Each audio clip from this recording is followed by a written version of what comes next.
name's Laura and I am the Specky Seamstress. Welcome back to my channel. You may or may not have noticed that there was not a vlog last Tuesday. I have said that I'll post a vlog every Tuesday, but last week I recorded a video and I looked so tired in it so that it just wasn't happening. So apologies for that, but I'm back on track now with my Tuesday videos. So I'm sure only like one of you noticed, so it's all good. Today I am wearing a rather specky make. So I picked up this fabric in York. You have not seen my Come Fabric Shopping With Me video yet if you are watching these in order for Scarborough and York, but you will do soon. And this is the fabric that I picked up. It's a Makoa, one of those print, and it's got all of these bright coloured glasses on it, and I'm wearing, as per expectations, so many dresses, so little time, basic bodice with a back zip, and this time I've gone for these quite large box pleats. And I love it. It's probably only just about acceptable to wear at work, but it was worn at work today, so it is acceptable for work, but it fits better than any ready-to-wear dress I've ever bought, so success.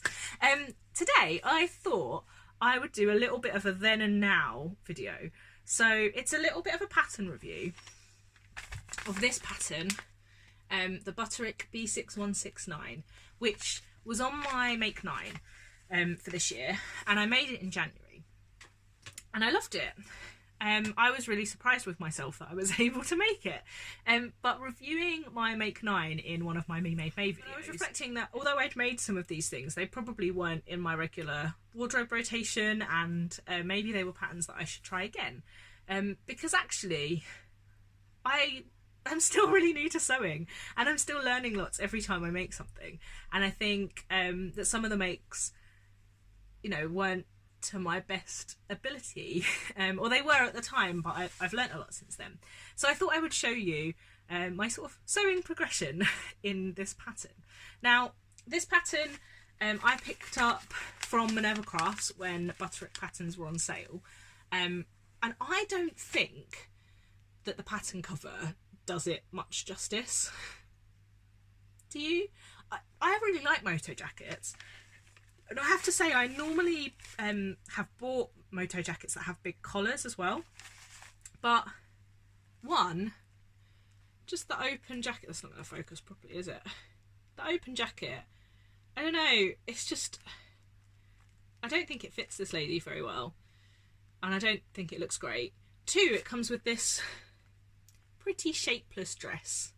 I've seen some really lovely versions of that dress while I've been searching for patterns, but it's reasonably shapeless, which you can see in the line art, if that's going to focus. But even the jacket line art doesn't look that impressive. So why I was drawn to it, I don't really know. I had seen the So Manju blog review of this jacket. She made an absolutely amazing leather jacket version of this, and she's also made another sort of like tweedy jacket version as well, which looks amazing, and that sort of pushed me to realise that this was actually quite a cool jacket if the line art was ignored. And I read on a few reviews that the pockets that are included, they're they are welt pockets, and I'd read that the welt pockets are really small and also in a weird position, so I have left those out of both of my versions. But shall I show you what I made? You may have seen this if you've been following me on Instagram for a while. Was in this black and white polka dot needle cord, and lined in this space duvet cover, which I really like, which was a kid's duvet cover, and I think I spoke about it in my duvet cover video, because I still have the other side for it. And when I made this, I did not know how you bagged out a lining for a coat, but I was really impressed with the outer. So I made the outer and I was very happy. The zip went in lovely, and you could, I don't know, it just looks really nice, these Moto zips, where you've got sort of the asymmetric, where one is right on the edge and one is sort of in the middle.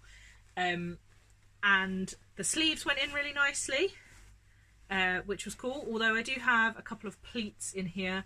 These are definitely not going to show, because I still wasn't very good at gathering the sleeve head. That one went in a little bit better, but there's still a couple of pleats. And let me put it on and show you. So this is how I would likely wear this Moto jacket. I like to wear them sort of half done up with the sort of inner out, so it looks a little bit like a collar. And I really like, so I cut a size 16. Now this was the first pattern really that I'd sewn that was one of the big four, and let me tell you the size. So this is the larger size. This is 14 to 22, and it says that the size 16 is a waist 30. My waist is above the size 22.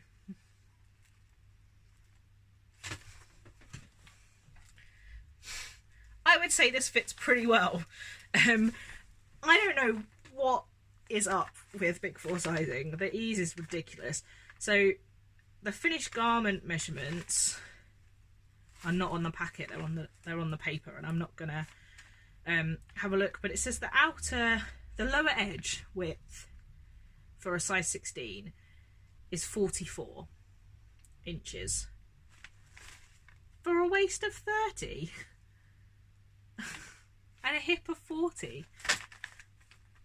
That's insane. It's just mad. So anyway, I sewed a size 16, which means that there is 8 inches of ease in this pattern at the waist, which is ridiculous. I found that the pattern was quite short.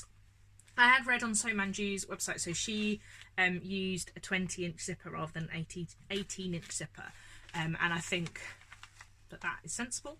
But the real issues come when you look a little bit closer. It starts to get a little bit suspicious when there is some very uneven top stitching down the zip. Particularly uneven when you get to this bit where there are 2 layers of top stitching, because I didn't catch the edges on the first side. There is also 2 holes that I have badly zigzagged over. That is not going to focus. And you have things like these don't quite match, but these ones do, and it gets quite bad when you look at the sleeves, which have a giant tuck in them there. Can you see that? Tuck. And the hem, because basically I just top stitched this all down. I could not work out the instructions for bagging the lining out, and I looked at the blog. So Liesel & Co have a blog that goes along with this, because this is a Lisette pattern, and I didn't understand the pattern instructions still, even with the frustrated that I'd got so close to having a really lovely jacket, that I just did what I sort of thought I knew I could and top stitched it all down. And I still wore this, like I wore it to work, and I really love it, but look at how much better this one is. So I'm going to put this one on. You may well have seen this if you have followed me on Instagram. So this one is made in a lovely green wool knit from the Textile Centre, and it's just so much better made. One of the things I did was adjust for the shoulders. So I have narrow shoulders. I have always told people I've had broad shoulders all of my life, but now I've learnt to sew, I have narrow shoulders. And this just helped it sit a little nicer. It still isn't perfect, okay? I'm still new. Also, things don't have to be perfect to be wearable. That one is still wearable. This one is more wearable for longer. So I have since I made the black and white polka dot version, I've also made the Cascade duffel coat, which has really good instructions and a really good sew along on their website. And I learned how to bag out coat lining. So I felt a lot more capable of doing that this time. And so, you know, I have a nice bottom edge of my jacket. And I have some nice hand stitching here that you can barely see. And I hand stitch shut the hole in the armhole where I bagged the lining out through. And you can't even tell, which I was quite impressed with. Because I don't like hand sewing, as you will know if you've watched my So Many Questions video. And the sleeves are done properly and there's no catches in them. I actually ironed between all of the steps. That's a little bit of a lie, because my mum ironed between most of the steps. Which is great to have a little helper. Now, there are still things wrong with this. So the understitching at the top has not quite stopped the lining or the facing from rolling out. And I'm not 100% sure whether I needed to understitch a bit further away or whether I needed to trim the seam a little bit more. But, you know, it could have been worse. I put in a Kylie in the Machine made with love and swear words label, which was very appropriate. It's just so much nicer. The points at the corners are much better, and I just feel like it's a really wearable jacket for hopefully quite a long time. It's such a lovely material, and I love the African wax lining I used on the inside. It makes me happy. My husband helped me pick out this lining because I wanted a bit of a fun, quirky lining, but I wasn't sure what to use. And the great thing about African wax fabrics is if you buy a bolt, you get 6 yards. And I mean, that isn't the only great thing about African wax fabrics, but one of the great things is that you get, the 6 yards. So you can make a lining to a coat and still make anything else you want to make. And this fabric, I want to make a kabuki tee from Paper Theory, and I bought this from Goldhawk Road.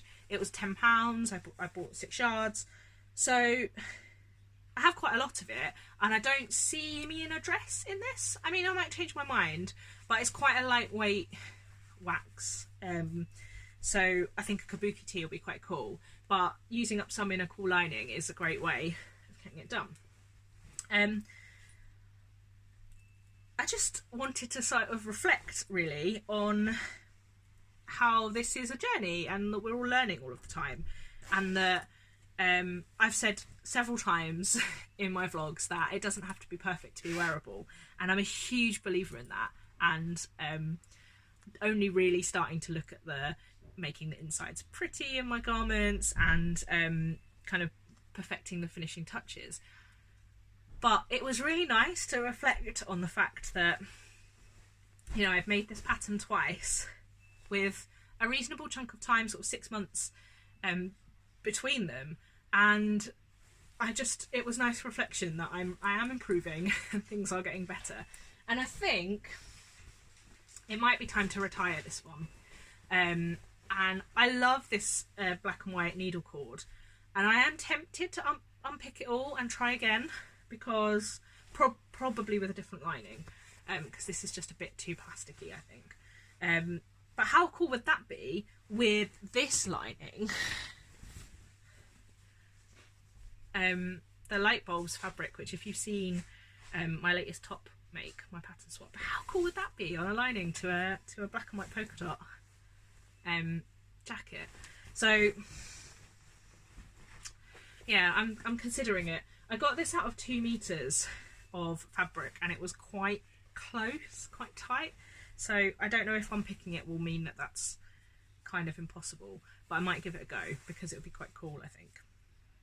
So yeah, that's just a reflection on how we all progress in our sewing and kind of how we should celebrate that. I think it's quite easy to beat yourself up. Yeah, I wanted to share that with you for my Tuesday vlog. I've talked for way too long. I just told my husband I would be 10 minutes and I've been talking for 17 and a half. Whoops. But yeah, thank you guys for watching and I will see you soon. Bye.